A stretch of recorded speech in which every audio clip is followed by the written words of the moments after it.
आज का वचन है सपना के बारे में। जैसे कि लोग बोलता है कि सपना फालतू का आता है, फेक आता है। तो सपना में कौन बात करता है?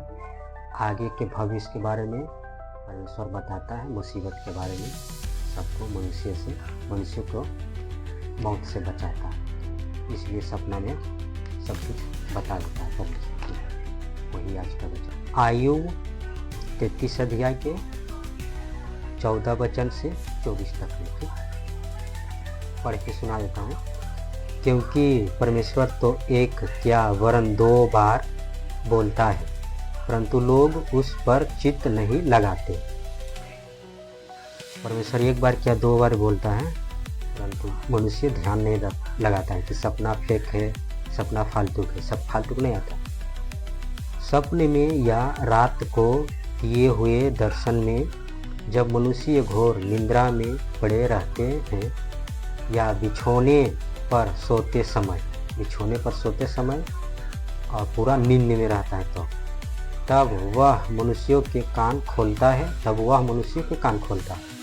और उनकी शिक्षा पर मोहर लगाता है और उनकी बुद्धि पर, चाल चलन पर मोहर लगाता है कि तू कैसा चल रहा है, क्या बोल रहा है, दिन भर क्या काम कर रहा है, जिससे वह मनुष्य को उसके संकल्प से रोके।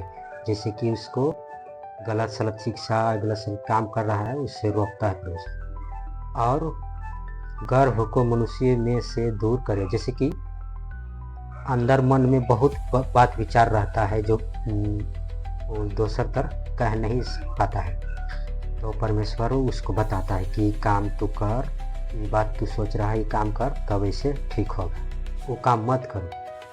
ये सब परमेश्वर बताता है।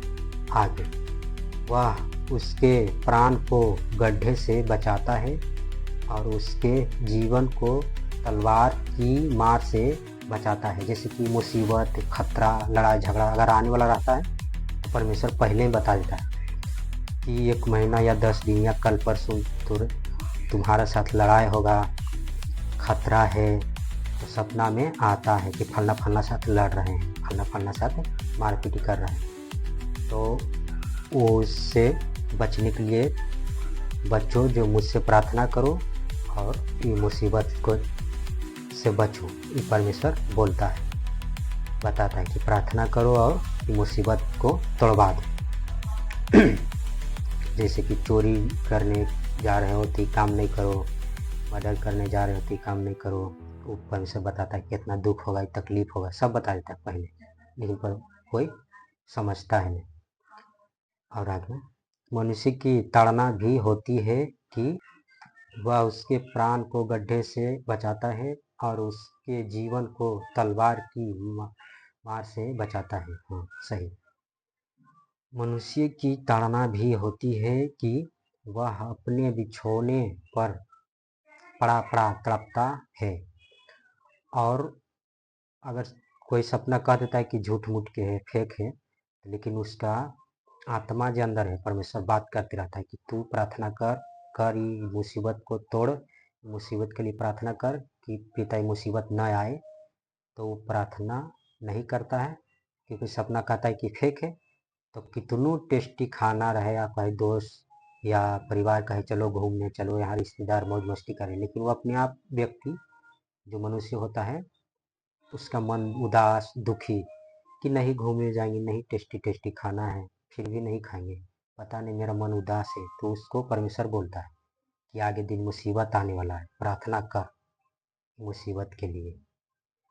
और उसकी हड्डी हड्डी में लगातार झगड़ा होता है और उसका हड्डी हड्डी में भी परमेश्वर पुकारता है कि तू प्रार्थना कर, आत्मा में पुकारता है। यहाँ तक कि उसका प्राण रोटी से और उसका मन स्वादिष्ट भोजन से घृणा करने लगता है, क्योंकि मेरा कहता है कि मन तेरा गड़बड़ उदास है। आगे उसका मांस ऐसा सूख जाता है कि दिखाई नहीं देता और उसकी हड्डियां जो पहले दिखाई नहीं देती थी निकल आती है। तब वह कब्र के निकट पहुंचता है।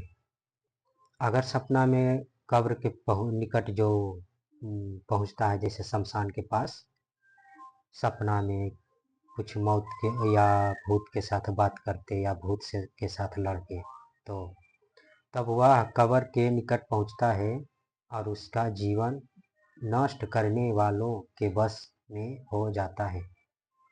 तो मसान पर के सपना, कब्र के पास जाने का सपना, भूत से बात करने का सपना, समझ लो तो शैतान के हाथ में पड़ गया। अगर नहीं सपना ही माना तो प्रार्थना परमेश्वर से नहीं किया तो फिर पाछे में शैतान है, आप घेर लेगा। यदि उसके लिए कोई बिचबई स्वर्गदूत मिले जो 1000 में से एक ही हो जो भाभी कहे, यहाँ तक के भी स्वर्गदूत भी आता है बचाने के लिए, और जो मनुष्य को बताए कि उसके लिए क्या ठीक है, तो वह उस पर अनुग्रह करके कहता है उसे गड्ढे में जाने से बचा ले। परमेश्वर यहाँ तक के भी भेजता है कि उसको गड्ढे में से जाने से बचा ले। स्वर्गदूत को भी भेजता है, स्वर्गदूत भी आता है बचाने। और यहाँ तक के भी अगर कोई सपना देखता है कि जैसे कि बिल्डिंग पर से गिर रहे हैं, कोई ऊंचा चीज से पर से गिर रहे हैं, तो समझ लो कि मुसीबत में वो भी आदमी पड़ने वाला है। आगे दिन के सपना बताता है, ऊंचा बिल्डिंग पर से गिर रहे हैं, बहुत पेड़ पौधा पर से गिर रहे हैं, तो समझ लो बहुत बड़ा मुसीबत आगे आने वाला है, इसलिए परमेश्वर बताता है। और नाली में या कादों में कीचड़ में फंस रहे हैं, कुइयां में गिर रहे हैं, तो ये भी बहुत बड़ा मुसीबत जाने का मतलब नरक जाने का संकेत बताता है परमेश्वर कि तू नरक जाने वाला है। और या सांप डस रगेद रहा है, जानवर रगेद रहा है, या फिर कोई भूत प्रेत रगेद रहा है, समझ लो ये सब कुल नरक जाने वाला है। इसीलिए परमेश्वर बचाता है कि तू प्रार्थना कर कि गड्ढे से मुझे जाने से बचा ले, गड्ढा में गिरे से बचा ले, कीचड़ में फंसने से बचा ले, नाले में पानी में जाने से बचा ले, और सांप भूत प्रेत जो रगेद रहा मेरे पीछे पड़ा है पिता, उससे बचा ले। आगे दिन के भविष्य के बारे में परमेश्वर बताता है। मसीहा के लिए भी नहीं, सबके लिए बात करता है परमेश्वर। अनजाति जितना धरती पर मनुष्य है सबसे बात करता है, लेकिन कोई बात नहीं बताई। आगे आप लोगों को पूछा। जय मसीह।